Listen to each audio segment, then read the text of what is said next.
Okay, what's different about these expressions is that the a is not equal to 1 now. And you can only complete the square when a equals 1.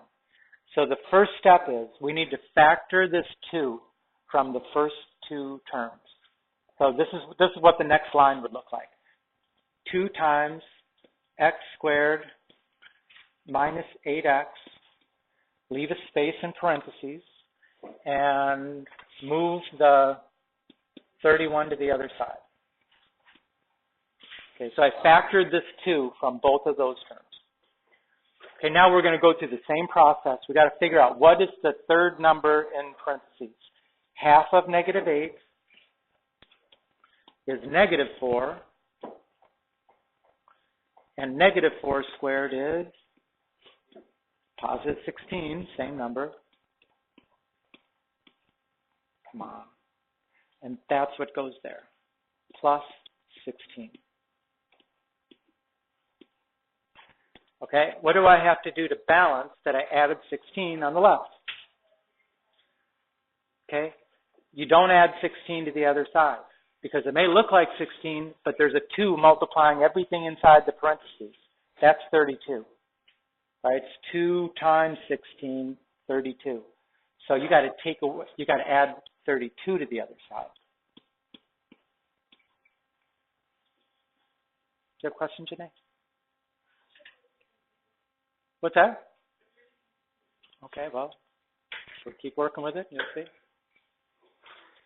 Okay, so now 2 times. Okay, you can think of it as a factoring problem, right? What two numbers, the product is 16 and the sum is negative 8?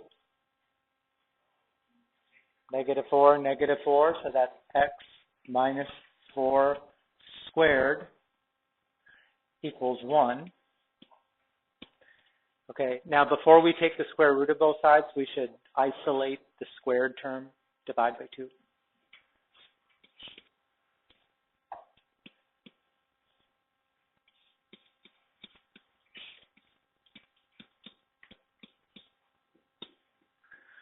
Okay, and then at that point, now that it's isolated, take the square root of both sides.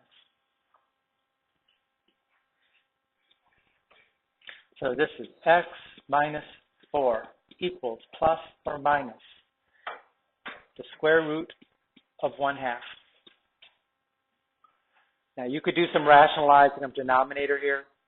You know, technically you would. You'd probably write this like plus or minus square root of 2 over 2. But we still haven't finished solving, right? We still have to add 4. So x equals 4 plus or minus the square root of 2 over 2.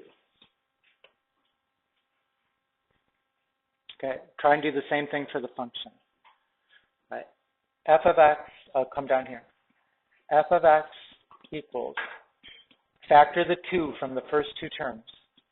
X squared minus 8x plus 31. Okay, go through the same process. What number do we add to create a perfect square trinomial? Half of negative 8 is negative 4. Negative 4 squared is 16. Right? This time, what am I going to subtract from the end of the line? 32, right? Because that's a 2 times 16, I got to subtract 32. So f of x equals 2 times x minus 4 squared minus 1.